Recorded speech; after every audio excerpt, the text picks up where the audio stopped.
ఈరోజు లక్ష్మీ నరసింహస్వామి యొక్క వివాహ కథను ఎవరైతే వింటారో అటువంటి వారికి సకల ఐశ్వర్యాలు కలుగుతాయి. ఈ కథను వింటే చాలు జన్మల పాపాలు తొలగి కోటి జన్మల పుణ్యం వస్తుంది. శ్రీ లక్ష్మీ నరసింహస్వామి వారి పెళ్లి కథ చాలా విశేషమైనది, అలాగే భక్తి శ్రద్ధలతో కూడినది. కేవలం ఇది ఒక వివాహం మాత్రమే కాదు, లక్ష్మీదేవి యొక్క అనుగ్రహం, భగవంతుడి లీలా విశేషానికి ప్రతీక. శ్రీ మహావిష్ణువు యొక్క దశావతారాలలో 4వది నరసింహావతారం. లక్ష్మీ నరసింహస్వామి భక్తుడైన ప్రహ్లాదుణ్ణి రక్షించడానికి, హిరణ్యకశ్యపుణ్ణి సంహరించడానికి స్తంభం నుంచి ఆవిర్భవించిన ఉగ్రరూపం నరసింహస్వామి. ఈ ఉగ్ర రూపాన్ని శాంతింపచేయడానికి, అలాగే సకల లోకాల శ్రేయస్సు కోసమే శ్రీ మహావిష్ణువు తన ప్రియ భార్య అయిన లక్ష్మీదేవిని చెంచు లక్ష్మి రూపంలో వివాహం చేసుకోవాల్సి వచ్చింది. ఈ కళ్యాణం అనేక పుణ్యక్షేత్రాలలో, ముఖ్యంగా మంగళగిరి, సింహాచలం, యాదాద్రి ఈ ప్రదేశాల్లో వైభవంగా జరుపుతారు. హిరణ్యకశ్యపుడు అనే రాక్షసుడు తన తపస్సుతో బ్రహ్మదేవుడి నుండి చావులేని వరాన్ని పొందాడు. ఆ వరం ఏమిటి అంటే, పగలు కాని రాత్రి కాని, ఇంట్లో కాని బయట కాని, ఆయుధంతో కాని నరాయుధాలతో కాని, మనిషితో కాని మృగంతో కాని, భూమిపై కాని ఆకాశంలో కాని తనకు మరణం లేకుండా వరాన్ని పొందుతాడు. ఈ వరంతో అతను లోకాలను పీడిస్తూ భగవంతుడి పూజలను నిషేధిస్తాడు. తన కుమారుడు ప్రహ్లాదుడు నిరంతరం విష్ణు భక్తుడు కావడంతో అతన్ని ఎన్నో విధాలుగా హింసిస్తాడు.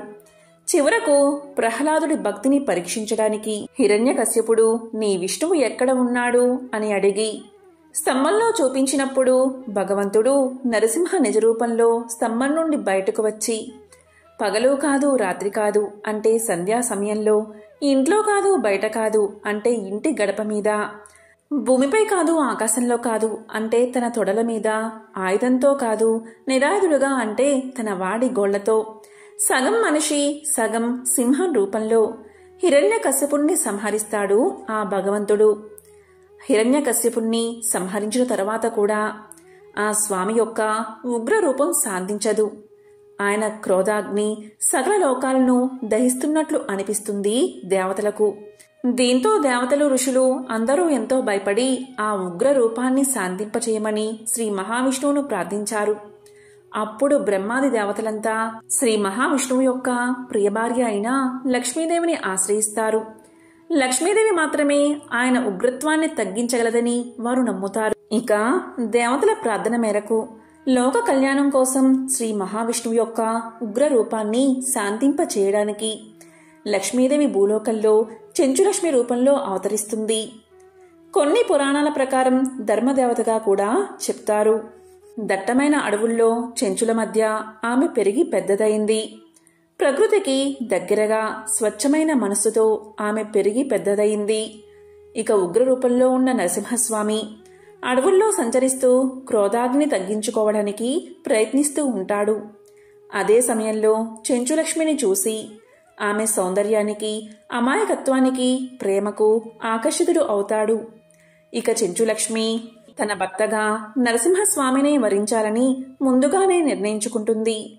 నరసింహస్వామి చెంచులక్ష్మిని వివాహం చేసుకోవాలని కోరినప్పుడు దానికి చెంచులు అంగీకరించరు. వారి సాంప్రదాయం ప్రకారం అల్లుడు బలవంతుడై ఉండాలని, తమ జాతి పౌరుషాన్ని నిరూపించుకోవాలని వారు నరసింహస్వామికి కొన్ని పరీక్షలు పెడతారు. పులి, సింహం వంటి క్రూర మృగాలను జయించడం, పెద్ద పెద్ద వృక్షాలను పెకిలించడం వంటివి ఆ పరీక్షల్లో ఉంటాయి. ఇక నరసింహస్వామి తన మహిమతో వాటిని సులభంగా అధిగమిస్తాడు. అయితే కొన్ని పురాణాల్లో చెంచులక్ష్మి యొక్క ప్రేమ, భక్తి కారణంగానే నరసింహస్వామి యొక్క ఉగ్రత్వం శాంతించిందని చెప్తారు. ఆ పరీక్షలన్నీ నరసింహస్వామి జయించిన తర్వాత చివరకు చెంచులు వారి వివాహానికి అంగీకరిస్తారు. నరసింహస్వామి మరియు చెంచులక్ష్ముల వివాహం అత్యంత వైభవంగా జరుగుతుంది.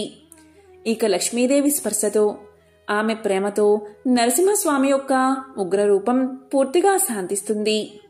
ఆయన సౌమ్యుడిగా మారి తన దివ్య రూపంతో శ్రీ లక్ష్మీ నరసింహస్వామిగా అవతరించారు.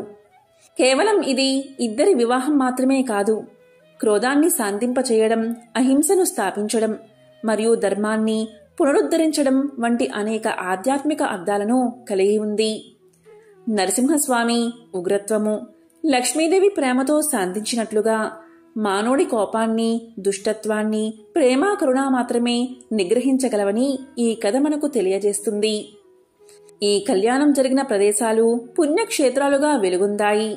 భక్తులు ఈ కళ్యాణాన్ని భక్తి శ్రద్ధలతో జరుపుకుని శ్రీ లక్ష్మీ నరసింహస్వామి యొక్క అనుగ్రహాన్ని పొందుతారు. ఈ కథను వింటే చాలు జన్మల పాపాలు తొలగి కోటి జన్మల పుణ్యం వస్తుంది. సకల శుభాలు కలుగుతాయి. నరసింహస్వామి వారికి సంబంధించిన పంచ నారసింహ క్షేత్రాలు ఎంతో ప్రసిద్ధమైనవి.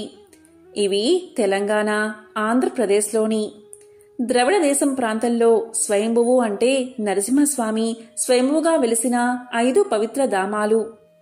వాటికి సంబంధించిన విశేషమైన కథలను ఇప్పుడు తెలుసుకుందాం. అందులో ఒకటి మంగళగిరి పానకాల నరసింహ దేవాలయం. ఇది పంచ నరసింహ క్షేత్రాల్లో ఒకటి. మంగళగిరి అంటే లక్ష్మీదేవి ఇక్కడ తపస్సు చేసిన తర్వాత ఆ కొండకు మంగళగిరి అనే పేరు పెట్టారు. ఈ పానకాల నరసింహస్వామిని సుదర్శన నరసింహ అని కూడా పిలుస్తారు. పూర్వకాలంలో పర్యాత్ర రాజుకు హ్రస్వశృంగి అనే కుమారుడు ఉండేవాడు. ఆ హ్రస్వశృంగి అనేక పవిత్ర స్థలాలకు ప్రయాణం సాగించాడు. అలా ప్రయాణిస్తూ ఆ హ్రస్వశృంగి చివరికి మంగళగిరికి చేరుకున్నాడు. అక్కడ ఆ రాకుమారుడు బస చేసి విష్ణువును ప్రసన్నం చేసుకోవడానికి తపస్సు ప్రారంభించాడు. అలా తపస్సు చేస్తూ ఏనుగు ఆకారంలో ఉన్న కొండగా మారిపోయాడు. అలా మారి ఆ నరసింహస్వామిని సేవిస్తూ ఉండేవాడు. ఇక రాజుకు తన కుమారుడి జాడ తెలియకపోవడంతో తన రాజ్యానికి తిరిగి తీసుకువెళ్లడానికి రాజు అక్కడికి చేరుకున్నాడు. కాని అక్కడ తన కుమారుడికి బదులుగా ఏనుగు ఆకారంలో ఉన్న ఒక కొండ కనిపించింది. పూర్వకాలంలో నముచి అనే రాక్షసుడు ఉండేవాడు. అతను ఘోర తపస్సు చేసి బ్రహ్మదేవుడి నుంచి వరాన్ని పొందాడు. ఆ వరం ఏంటి అంటే పొడి లేదా తడిగా ఉన్న దేనితోనూ తన్ని చంపకూడదు అని. ఆ వర గర్వంతో మనుషులను అలాగే ఋషులను హింసించడం మొదలుపెట్టాడు. అదేవిధంగా దేవతలను కూడా హింసించసాగాడు. ఇక దేవతల రాజైన ఇంద్రుడు విష్ణువు మద్దతుతో నముచుని చంపడానికి బయలుదేరతాడు. ఈ విధంగా ఇంద్రుడు నముచుని చంపడానికి వచ్చినప్పుడు ఇంద్రుడు ముందుగా నముచి సైన్యాన్ని నాశనం చేస్తాడు. అప్పుడు నముచి ఆ రాక్షసుడు చాలా చిన్నగా మారి ఒక గుహలో దాక్కుంటాడు. దీంతో ఇంద్రుడికి ఏం చెయ్యాలో తోచదు. దానిపై విష్ణువు తన ఉచ్ఛ్వాస అగ్ని ద్వారా నముచి ప్రాణవాయువును మూసివేస్తాడు. అందుకే భగవంతుణ్ణి సుదర్శన నరసింహస్వామి అని పిలుస్తారు. నముచి చనిపోయిన తర్వాత అతని రక్తం కొండ కింద ఉన్న కొలను నింపేసింది. ఆ రాక్షసుణ్ణి చంపిన తర్వాత శ్రీ మహావిష్ణువు తీవ్ర ఉగ్రరూపాన్ని దాలుస్తాడు. దీంతో దేవతలు, ఋషులు ప్రార్థనలతో శాంతించమని కోరతారు. ఇంతో స్వామి శాంతిస్తాడు. ఇదే మంగళగిరి పానకాల నరసింహ ఆలయ చరిత్ర. నరసింహస్వామికి సంబంధించిన మరొక ముఖ్యమైన దేవస్థానం సింహాచలంలోని వరాహ లక్ష్మీ నరసింహస్వామి వారి దేవస్థానం. సింహాచలం అంటే సింహం పర్వతం అని అర్థం. ఇక్కడ మహావిష్ణువు దశావతారాల్లో 4వదైన లక్ష్మీ నరసింహ అవతారమూర్తిగా వెలిశాడు. ఇతిహాసం ప్రకారం రాక్షసరాజు హిరణ్యకశ్యపుడు విష్ణువుకు బద్ధ వైరి. తన కుమారుడైన ప్రహ్లాదుణ్ణి పుట్టుకతోనే విష్ణుభక్తుడు కావడం వల్ల అనేక విధాలుగా హింసిస్తాడు. చివరికి చంపేందుకు కూడా ప్రయత్నిస్తాడు. కాని ప్రతిసారి ప్రహ్లాదుణ్ణి విష్ణుమూర్తి రక్షిస్తాడు. ఇక విసిగిన హిరణ్యకశ్యపుడు విష్ణువు సర్వవ్యాప్తమని చెబుతున్నావు కదా, ఏడి ఈ స్తంభంలో ఉన్నాడా చూపించు అని స్తంభాన్ని పగలగొట్టగా విష్ణువు నరసింహస్వామిగా స్తంభాన్ని చీల్చుకుని వచ్చి హిరణ్యకశ్యపుని సంహరించి ప్రహ్లాదుణ్ణి రక్షిస్తాడు. ఇక స్థల పురాణం ప్రకారం ప్రహ్లాదుడు ఇక్కడ మొట్టమొదటిగా వరాహ నరసింహస్వామి విగ్రహాన్ని ఆరాధిస్తాడు. ఆ తరువాతి కాలంలో చంద్రవంశానికి చెందిన పురూరవుడు అనే రాజు విమానం మీద వెళ్తూ ఉండగా స్థలానికి ఉన్న అత్యంత ప్రశస్తమైన శక్తి ప్రభావం వల్ల పురూరవుడి విమానం కిందకు ఆకర్షించబడుతుంది. అతడికి పుట్టలో కప్పబడి ఉన్న వరాహ నరసింహస్వామి కనిపిస్తాడు. ఆ విగ్రహాన్ని సంవత్సరకాలం పాటు చందనంతో కప్పి ఉంచి వైశాఖ శుద్ధ తదియ రోజు మాత్రమే చందనం లేకుండా నిజరూప దర్శనం కలిగేటట్లు చేయమని ఆకాశవాణి పురూరవుడికి చెబుతుంది. ఇక ఆకాశవాణి పలికిన పలుకుల మేరకు పురూరవుడు వరాహ నరసింహస్వామికి దేవాలయాన్ని నిర్మించాడు. ఆ సంప్రదాయం ఇప్పటికీ పాటించబడుతుంది. స్వామిలోని వేడిని చల్లార్చడానికి చందనంతో పోతపూస్తూ ఉంటారు. వరాహం నరుడు, సింహం రూపాలు కలిగిన ఈ నరసింహుడి అవతార నిజరూపం. వరహం తల, సింహం తోక కలిగిన మనిషి శరీరంతో ఉంటుంది. మిగిలిన సమయంలో చందనం కప్పబడి లింగాకృతిలో స్వామివారి నిత్యరూపం ఉంటుంది. ఇక మరొక పుణ్యక్షేత్రం శ్రీ లక్ష్మీ నరసింహస్వామి అంతర్వేది. తూర్పుగోదావరి జిల్లాలో ఉన్న మరో పుణ్యక్షేత్రం ఈ అంతర్వేది 3 పాయలుగా చిరిన గోదావరి నది పాయ వశిష్ఠ గోదావరి అంతర్వేదిలో వద్ద బంగాళాఖాతంలో సంగమిస్తుంది. లక్ష్మీ నరసింహస్వామి పుణ్యతీర్థం, భక్తుల కోరికలు తీర్చే పుణ్యక్షేత్రం. పురాణాల్లో కూడా దీని ప్రస్తావన ఉంది. అతి ప్రాచీన ఆలయమిది. ఇక్కడ నరసింహస్వామి లక్ష్మీ సమేతుడై కొలువుతీరాడు. ఇక స్థల పురాణం ప్రకారం సూత మహాముని అంతర్వేది గురించి సౌనకాది మహర్షులకు చెప్పినట్లు తెలుస్తుంది. ఒకసారి బ్రహ్మ రుద్రయాగం చెయ్యాలని సంకల్పించి యాగానికి వేదికగా ఈ ప్రదేశాన్ని ఎన్నుకుని శివలింగాన్ని ప్రతిష్ఠిస్తాడు. అందుకే ఈ ప్రదేశానికి అంతర్వేది అనే పేరు వచ్చిందని చెబుతారు. వశిష్ఠ మహర్షి ఇక్కడ యాగం చేసిన కారణంగా ఇది అంతర్వేదిగా ప్రసిద్ధి చెందింది. హిరణ్యాక్షుని కుమారుడైన రక్తావలోచనుడు అనే రాక్షసుడు ఈ వశిష్ఠ గోదావరి ఒడ్డున అనేక సంవత్సరాలు తపస్సు చేసి శివుడి నుంచి వరాన్ని కోరతాడు. రక్తావలోచనుని శరీరం నుంచి పడిన రక్తపు బిందువులు ఇసుక రేణువుల మీద పడితే ఆ ఇసుక రేణువుల నుంచి బలవంతులైన రక్తావలోచనులు ఉద్భవించాలి అని వరాన్ని పొందుతాడు. ఇక ఆ వరగర్వంతో యజ్ఞయాగాలు చేసే బ్రాహ్మణులను, గోవులను హింసించేవాడు. ఒకసారి విశ్వామిత్రుడికి వశిష్ఠుడికి జరిగిన సమరంలో రక్తావలోచనుడు విశ్వామిత్రుడి ఆజ్ఞపై వచ్చి బీభత్సం సృష్టించి వశిష్ఠుడి 9 పుత్రులను సంహరిస్తాడు. ఇక వశిష్ఠ మహర్షి శ్రీ మహావిష్ణువును ప్రార్థించగా విష్ణుమూర్తి లక్ష్మీ సమేతుడై నరహరి అవతారంతో రక్తలోచనుణ్ణి సంహరించడానికి వస్తాడు. నరహరి ప్రయోగించిన సుదర్శన చక్రంతో రక్తావలోచనుడి శరీరం నుంచి రక్తం పడిన ఇసుక రేణువుల నుంచి వేలాది మంది రాక్షసులు జన్మిస్తారు. ఇక నరసింహుడు ఈ విషయాన్ని గ్రహించి తన మాయాశక్తిని ఉపయోగించి రక్తావలోచనుడి శరీరం నుంచి పారిన రక్తమంతా నేలపై పడకుండా చేస్తాడు. అది రక్తకుల్య అనే నదిలోకి ప్రవహించేటట్లు చేసి రక్తావలోచనుడిపై సుదర్శన చక్రాన్ని ప్రయోగించి సంహరిస్తాడు. ఈ రాక్షస సంహారం తర్వాత వశిష్ఠుడి కోరికపై నరహరి ఇక్కడ లక్ష్మీ నరసింహస్వామిగా వెలిశాడు. ఈ రక్తకుల్యలోని శ్రీ మహావిష్ణువు తన చక్రాయుధాన్ని శుభ్రపరుచుకున్నాడని పురాణాలు చెబుతున్నాయి. ఈ రక్తకుల్యలో పవిత్ర స్నానం చేస్తే సర్వపాపాలు హరిస్తాయని చెబుతారు. త్రేతాయుగంలో శ్రీరాముడు సీతా సమేతుడై లక్ష్మణ హనుమంతులతో కూడి వశిష్ఠ ఆశ్రమాన్ని లక్ష్మీ నరసింహమూర్తిని దర్శించి సేవించినట్లు, అక్కడే కొన్ని రోజులు నివసించినట్లు అక్కడి శిలాశాసనాల వల్ల తెలుస్తుంది. ఇక ద్వాపర యుగంలోనూ పాండవ మధ్యముడైన అర్జునుడు తీర్థయాత్రలు చేస్తూ అంతర్వేదిని దర్శించినట్లు చేమకూర వెంకటకవి తన విజయ విలాసములోనూ శ్రీనాథ కవి సార్వభౌముడు హరి విలాసంలోనూ వర్ణించారు. ప్రస్తుతం ఉన్న ఈ ఆలయం క్రీస్తు శకం 300 ఏళ్లకు పూర్వం నిర్మించబడిందని తెలుస్తుంది. పల్లవులచే నిర్మితమైన తొలి ఆలయం నాశనమైపోగా మళ్లీ ఈ ఆలయాన్ని నిర్మించాలని తెలుస్తుంది. ఈ ఆలయం మొగల్తూరు రాజవంశీకుల అధీనంలో ఉండేది. ఇప్పుడు ధర్మాదాయ శాఖ ఆధ్వర్యంలో నడుస్తుంది. లక్ష్మీ నరసింహ పురాణంలోని పుండరీక చరిత్రను తెలిపే ఈ కథను విన్నా చదివినా విశేష పుణ్యం కలుగుతుంది. మరి ఆ కథ ఏంటో ఇప్పుడు ఈ వీడియోలో తెలుసుకుందాం. పూర్వం ఒకసారి భరద్వాజ మునీంద్రుడు ఇలా అడిగాడు, ఓ సూత మహర్షి, మానవ జన్మ పరమార్థాన్ని తెలుసుకోవాలి అంటే ఏం చెయ్యాలి? సంసార బంధం నుండి విముక్తిని కలిగించే దివ్య సాధనం ఏమిటి అని అడిగాడు. దానికి సూతుడు ఇలా చెప్పడం మొదలుపెట్టాడు. భరద్వాజ మునీంద్ర, కలియుగంలో మానవులు ముక్తిని పొందాలి అంటే ఏం చెయ్యాలో వివరించే ప్రాచీన ఇతిహాసాలను నీకు చెప్తాను. శ్రద్ధగా విను అంటూ ఇలా చెప్పడం మొదలుపెట్టాడు.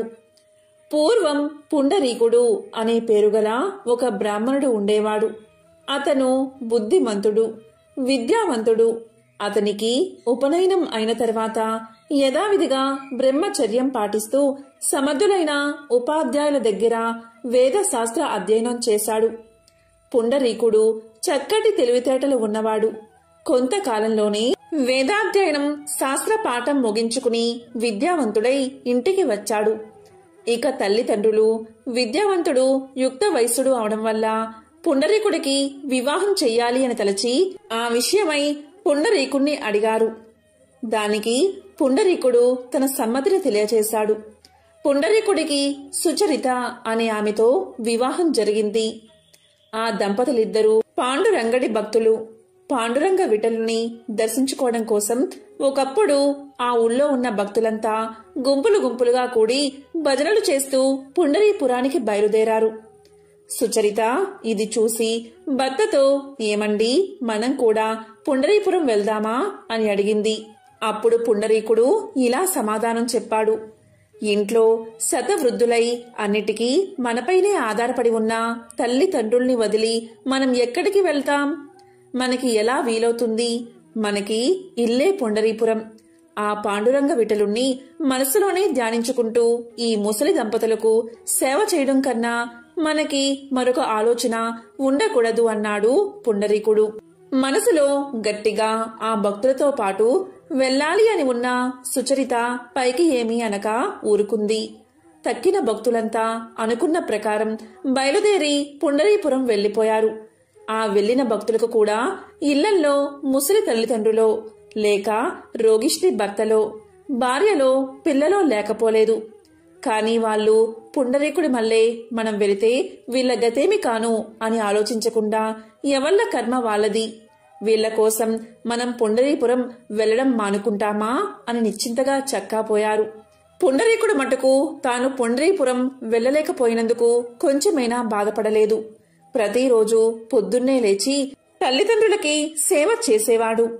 పాపం వాళ్ళు కూర్చుంటే లేవలేని ముసలి వాళ్ళు. వాళ్ళకి వెచ్చటి నూనె ఉల్లంతా రాసి నలుగు పెట్టి గోరువెచ్చని నీటితో స్నానం చేయించేవాడు.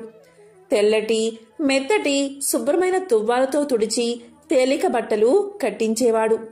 చెయ్యి ఊత ఇచ్చి లోపలికి తీసుకువచ్చి దేవతార్చన పీఠానికి ఎదురుగా పీటల మీద కూర్చోబెట్టి తండ్రికి సంధ్య వార్చుకునే నిమిత్తం జారీ తెచ్చి ఇచ్చేవాడు.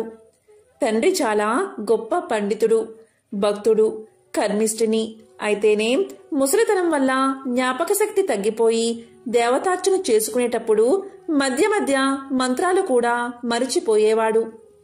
అందుకు పూజ అయ్యేదాకా పుండరీకుడు అతని దగ్గరే కూర్చుని తండ్రి మరిచిపోయి తడబడుతున్న మంత్రాలు జ్ఞాపకం చేస్తూ ఉండేవాడు. ముసలితనం వల్ల ఆ తండ్రికి చూపు సరిగ్గా ఆనేది కాదు. దేవతార్చనా సమయంలో గంధం, అక్షింతలు, యజ్ఞోపవీతం, పువ్వులు మొదలైన పూజా వస్తువుల కోసం ఆ వృద్ధుడు తడుముకుంటూ ఉంటే పుండరీకుడు వాటిని తీసి అందిస్తూ ఉండేవాడు. అదే సమయంలో తాను కూడా పాండురంగ విఠలుడికి పూజ చేసి తులసి తీర్థాన్ని తల్లికి తండ్రికి ఇచ్చేవాడు పుండరీకుడు. పంచభక్ష పరమాణాలు చేయించి భగవంతుడికి నైవేద్యం పెట్టి తల్లిదండ్రులకు వడ్డించి ఆ తర్వాత తాను తినేవాడు. ఆ ముసలి వాళ్లకి సహజంగా వృద్ధాప్యం వల్ల అస్తమానం చిరాకు, కోపం వచ్చేది. తాను కూడా వాళ్లతో పాటు చిరాకు పడక పుండరీకుడు వాళ్లని చిన్న బిడ్డల్ని లాలించినట్లు లాలించేవాడు. వాళ్ళు ఏది కావాలంటే అది ఎంత అసాధ్యమైనా తెచ్చి ఇచ్చేవాడు. పుండరీకుడు ఈ విధంగా తల్లిదండ్రులకు సేవ చేస్తూ ఉండిపోగా భక్తులంతా జయ పాండురంగ విఠలే అని భజన చేస్తూ పుండరీపురం చేరుకున్నారు. వాళ్ళు ఆలయంలో ప్రవేశించేసరికి పాండురంగడు గుడిలో లేడు. ఆ పీఠం ఖాళీగా కనబడింది. స్వామి ఏడి, స్వామి ఏడి అంటూ భక్తులంతా కలవరపడ్డారు. స్వామి తిరిగి వస్తాడేమో అని వాళ్ళు అక్కడే చాలాసేపు కనిపెట్టుకుని కూర్చున్నారు. ఆ రోజల్లా స్వామి తిరిగి రాకపోయేసరికి వాళ్ళు చక్కాపోయి మళ్లీ మర్నాడు వచ్చి చూశారు. అప్పటికి స్వామి రాలేదు. అలా ఎన్ని రోజులో పండరిపురంలో కనిపెట్టుకుని ఉన్నా స్వామి రాలేదు. భక్తులకు ఇదంతా ఏమీ అర్థం కాలేదు. ఆఖరికి ప్రాణం విసిగి భక్తులంతా తిరిగి పుండరీకుడు ఉన్న తమ గ్రామానికి చేరుకున్నారు. పాండురంగ స్వామి దేవేరితో సహా గుడి వదిలి పుండరీకుడు ఉన్న ఊరికి వచ్చేయడమే ఆయన గుళ్ళో లేకపోవడానికి కారణం. వృద్ధులైన తల్లిదండ్రులకు పరిచర్య చేస్తూ ఉన్న తన్ను చూడడానికి ఆ మహాభక్తుడైన పుండరీకుడు తన వద్దకు రాలేకపోయాడు కదా అని పాండురంగడే అతని వద్దకు వెళ్లాడు. కాని ఈ దేవరహస్యం సామాన్య జనానికి ఏం తెలుస్తుంది? స్వామి వచ్చి పుండరీకుని ఇంటి వాకిట నిలబడే వేళకి పుండరీకుడు తన తల్లిదండ్రులకు భక్తి శ్రద్ధలతో నీళ్లు పోస్తున్నాడు. పుండరీక భక్తాగ్రేసరా, నువ్వు పుండరీపురం రాలేకపోయావని తెలిసి మేమే నీ వద్దకు వచ్చామయ్యా అని స్వామి పుండరీకుణ్ణి పిలిచాడు. స్వామి, ఇదిగో వచ్చేస్తున్నా, ఒక్క క్షణం ఆగండి. మా తండ్రికి నీళ్లు పొయ్యడం అయింది. వెంటనే తుడవకపోతే వృద్ధుడికి జలుబు చేస్తుంది. తుడిచేసి లోపలకు తీసుకొచ్చి కూర్చోబెట్టి నీ దర్శనానికి వస్తా అన్నాడు పుండరీకుడు. ఆ మాటలు విన్న సుచరిత ఆశ్చర్యపోయింది. భగవంతుడు దేవేరితో సహా వచ్చి వాకిట నిలబడితే ఎదురు రాక వస్తా, అలాగే నిలబడి ఉండు అనవచ్చా? స్వామికేం కోపం వస్తుందో అని ఆమె భయపడిపోయింది. కాని శాంతమూర్తి అయిన స్వామికి కొంచెం కూడా కోపం రాలేదు. వచ్చి వాకిట పడికట్టు మీద నిలబడ్డవాడు అలాగే నిల్చుండిపోయాడు. మరికొంతసేపటికి పుండరీకుడు తల్లిదండ్రుల్ని లోపలికి తీసుకువెళ్లి ఉతికి ఉంచిన బట్టలు కట్టించి దేవతార్చన పీఠానికి ముందు పీటలపై కూర్చోబెట్టి జారి దగ్గర పెట్టి ఒక్క క్షణంలో వస్తానని తల్లిదండ్రుల అనుమతి తీసుకుని అప్పుడు పాండురంగ స్వామికి స్వాగతం ఇవ్వడానికి బయటకు వచ్చాడు. పిలవగానే వెళ్ళక ఇంత ఆలస్యం చేయడం, పైగా పని చూసుకువచ్చే వరకు ఉండమనడం ఎంత పొరపాటు! అందులోనూ కేవలం స్వామితోనా ఇటువంటి జవాబు చెప్పడం? స్వామి కోపంతో భర్తని ఏమంటాడో అని సుచరిత పాండురంగడికేసి చూస్తూ ఉంది. ఏం చిత్రమో! పాండురంగడైనా ఇప్పుడు ఆ పడికట్టు మీద నిలబడి ఉన్నది కాదు, ఎవరో ముసలాయన. ఎవరో ఏమిటి, తన మామగారిలాగే ఉన్నాడు. అప్పుడేగా తన భర్త మామగారిని స్నానం చేయించి లోపలికి తీసుకువెళ్ళింది. అంతవరకు ఆ పడికట్టు మీద స్వామి పక్కన నిలబడి ఉన్న దేవేరి కూడా ఇప్పుడు కనబడదే. ఆమె స్థానంలో తన అత్తగారికి మళ్ళీ ఉన్న ముసలామె ఎవరో నిలబడి ఉంది. సుచరితకు ఒక్క క్షణంలో ఇదంతా అర్థమైపోయింది. తల్లిదండ్రులకు పరిచర్య చేయడమే పరమధర్మంగా భావించి తన భర్త పుండరీపురం వెళ్లలేదు. ఆ తల్లిదండ్రులకు పరిచర్య చేయడం మాకు పరిచర్య చేయడం లాంటిదే సుమా అని తనకు తెలపడం కోసం లక్ష్మీనారాయణలు తనకు అత్తామామల రూపంలో కనబడుతున్నారు అని ఆమె తెలుసుకుంది.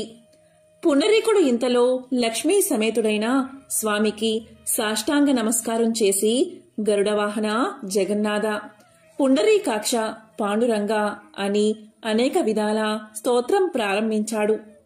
అప్పుడు పాండురంగడు దేవేరి కూడా ఎంతో ఆనందం చెంది శిరస్సు మీద చేతులు ఉంచి పుండరీక భక్తాగ్రేసరా, వృద్ధులైన నీ తల్లిదండ్రులకు నీవు భక్తి తాత్పర్యాలతో చేసిన పూజ పరిచర్య మాకు బాగా నచ్చాయి. ఏం వరం కావాలో కోరుకో అన్నారు. అప్పుడు పుండరీకుడు, స్వామి, నాకు, నా భార్యకు, అలాగే నా తల్లిదండ్రులకు నీ దర్శనం కోసం మేము పుండరీపురం రాలేము. మమ్మల్ని కటాక్షించడానికి ఇంత దూరం వచ్చావు కదా, కాబట్టి ఇక్కడే ఉండిపో, ఇదే నా కోరిక అన్నాడు. ఆ తర్వాత కాలంలో అది పుణ్యక్షేత్రంగా వెలసిల్లింది. ఊళ్ళో ఉన్న భక్తులకి జ్ఞానం కలిగింది. తమర్ని కని పెంచి పెద్దవాళ్ళని చేసి ఆఖరికి ముసలితనం వల్ల మూలపడి తమ మీద ఆధారపడి ఉన్న తల్లిదండ్రులకు పరిచర్య చేయడమే భగవంతుణ్ణి సంతోషపెట్టడమని వాళ్ళంతా తెలుసుకున్నారు. తన విధి నెరవేర్చిన పుండరీకుణ్ణి వెతుక్కుంటూ ఆ దేవుడే వచ్చి భక్తుడి కోరిక నెరవేర్చాడు. కొంతకాలానికి పుండరీకుడు ఏకాంత ప్రదేశంలో కూర్చుని మానవ జీవితాన్ని విమర్శించుకున్నాడు. అతనికి సంసారం ఒక ముళ్ల పొదలా అనిపించింది. తల్లిదండ్రులను, అన్నదమ్ములను, మిత్రులను, భార్యను అందరినీ వదిలిపెట్టి ఇల్లు వదిలి దేశ సంచారం చేస్తూ వెళ్లిపోయాడు. దొరికిన కాయలు తింటూ ఆకలి తీర్చుకుంటూ ఉన్నాడు. సంసారం నీటి బుడగ వంటిది. ఈ జీవితాన్ని ఎవరూ నమ్మకూడదు. క్షణక్షణానికి మారిపోయే శరీర స్థితిని నమ్ముకుని బతకడం అర్థం లేనటువంటిది. శరీర అందం శాశ్వతం కాదు అని పురాణాలు చెప్పిన ప్రకారం ఈ భూమి మీద ఉన్న తీర్థాలు సేవించాలని నిర్ణయించుకున్నాడు. గంగా, యమున, గోదావరి మొదలైన నదుల్లో మునిగి క్షేత్రాలలో నివసించి ఆయా దేవతలను దర్శించి సాత్విక ఆహారం తింటూ తిరుగుతూ శాలిగ్రామము అనే పుణ్యక్షేత్రానికి చేరాడు. అక్కడ భక్తులను, పుణ్య జలాలను చూసి ఎంతో ఆనందపడి ఇదే నా నివాసానికి అనువైన స్థలమని అక్కడ బస ఏర్పాటు చేసుకున్నాడు. గురువుల వల్ల తెలుసుకున్న ప్రాణాయామం మొదలైన యోగా శాస్త్రాన్ని ఆచరణలో పెట్టి తీర్థ స్నానం, భగవద్ధ్యానం సకాలానికి చేస్తూ చాలా కాలం గడిపాడు. అలా ఉండగా ఒకరోజు నారద మహర్షి అక్కడికి వీచేశాడు. పుండరీకుడు నారదుడి దివ్య రూపాన్ని చూసి ఆశ్చర్యంతో స్వాగతం చెప్పి తన పర్ణశాలకు తీసుకువెళ్లాడు. ఆనందంతో ఆసనంపై కూర్చోబెట్టి మౌనంగా పుండరీకుడు నారదుణ్ణి చూస్తున్నాడు. మహాత్మా, మీరు ఎవరు? నన్ను తరింప చేయడానికి ఈ రూపంలో వచ్చిన శ్రీమన్నారాయణుడు అనుకుంటున్నాను అని పలకగానే నారదుడు ఇలా అన్నాడు. నన్నందరూ నారదుడు అంటారు. నేను నిన్ను చూద్దామని ఇక్కడికి వచ్చాను. భక్తి శ్రద్ధలు కల భక్తుణ్ణి చూస్తే పుణ్యం వస్తుందని సాక్షాత్తు భగవంతుడే అన్నాడని చిరునవ్వుతో సమాధానం చెప్పాడు నారదుడు. నారదుడి మాటలు వినగానే పుండరీకుడు లేచి 2 చేతులు జోడించి నమస్కారం చేసి, నా జన్మ సార్థకమైంది. మీ దర్శనం దైవ దర్శనమే. నాకు ఉన్న సందేహాన్ని తీర్చండి అని అన్నాడు. పరమార్థ సాధనకు ప్రధానమైన సాధనమేదో, మానవ జన్మకు సంసార బంధ విముక్తికి చెయ్యవలసిన కార్యమేంటో తెలిపి నన్ను ధన్యుణ్ణి చెయ్యండి అని కోరాడు. అప్పుడు నారదుడు ఇలా చెప్పడం మొదలుపెట్టాడు. పుండరీక, శాస్త్రాలు అని చెప్పిన కర్మలు చాలానే ఉన్నాయి. అలాగే ధర్మ మార్గాలు కూడా ఉన్నాయి. ఒక్కొక్కరు ఒక్కొక్క విధంగా చెప్పిన మతము ఉంది. అదంతా అలా ఉండని, వాటన్నిటి గురించి నా తండ్రి చెప్పిన పరమ రహస్యమైన ఆధ్యాత్మిక విషయం, సంసార బంధం నుండి విడుదల కలిగించేది అయిన విషయాన్ని నీకు చెప్తాను. పుండరీక, నారాయణుడే పరబ్రహ్మ, పరతత్వం, పరంజ్యోతి, సర్వజీవుల ఆత్మ, పరమాత్మ నారాయణుడే. ఈ జగత్తు లోపల పైన వ్యాపించి ఉన్నది నారాయణుడే. ఓం నమో నారాయణాయ అనే మంత్రాన్ని మనసులో నిత్యం ధ్యానం చేస్తూ జపిస్తే చాలు. అదే పరమజ్ఞానం. అంతకంటే పరమార్థాన్ని తెలిపేది ఏదీ లేదు అని చెప్పి నారదుడు వెళ్ళిపోయాడు. అప్పట్నుంచి పుండరీకుడు ఓం నమో నారాయణాయ అనే మంత్రాన్ని సాధనంగా భావించి జపిస్తూ ఉండేవాడు. ఈ విధంగా శాలిగ్రామ క్షేత్రంలో చిరకాలం తపస్సు చేశాడు. అతని భక్తికి మెచ్చి శ్రీ మహావిష్ణువు వెంటనే ప్రత్యక్షమయ్యాడు. ఇక మహావిష్ణువును చూసి ఎంతో సంతోషంతో సాష్టాంగ నమస్కారం చేసి లేచి చేతులు జోడించి ప్రార్థించాడు పుండరీకుడు. అప్పుడు శ్రీహరి, పుండరీక, నీకు కావలసిన వరమేమిటో కోరుకో అన్నాడు. దానికి పుండరీకుడు, ప్రభు, ఏం కోరాలో నాకు తెలియదు. నువ్వేమిచ్చినా నాకు సంతోషమే అన్నాడు. అప్పుడు శ్రీహరి చిరునవ్వు నవ్వి, సరే ఇలారా, ఈ గరుడ వాహనంపై నా వెనుక కూర్చో, నాతో వైకుంఠానికి రా, నా రూపం ధరించి నిత్యము నా వెనుకాలే ఉండు అని చెయ్యి పట్టుకుని వాహనం మీద తీసుకున్నాడు. ఆ సమయంలో దేవ దుందుబులు మోగాయి. దేవతలు జయ జయ శబ్దంతో పుష్పవర్షం కురిపించారు. ఆ విధంగా పుండరీకుడు శ్రీహరితో కలిసి వైకుంఠానికి చేరుకున్నాడు అని సూతుడు భరద్వాజ మునికి తెలియచేశాడు. కాబట్టి భరద్వాజ శ్రీ మహావిష్ణువుని కీర్తించడం వల్ల కలియుగంలో మానవులకు ముక్తి లభిస్తుంది. ఇదే మోక్షప్రదం, బ్రతికి ఉన్నంతకాలం సుఖాన్ని కలిగిస్తుంది అని సూతుడు చెప్పాడు. ఇది విన్న భరద్వాజ మహాముని ఎంతో సంతోషంతో, సూత మహర్షి, ఎంతో పరమార్థాన్ని నాకు వివరించావు, నేను ధన్యుణ్ణి అయ్యాను అని ఎంతో సంతోషించాడు.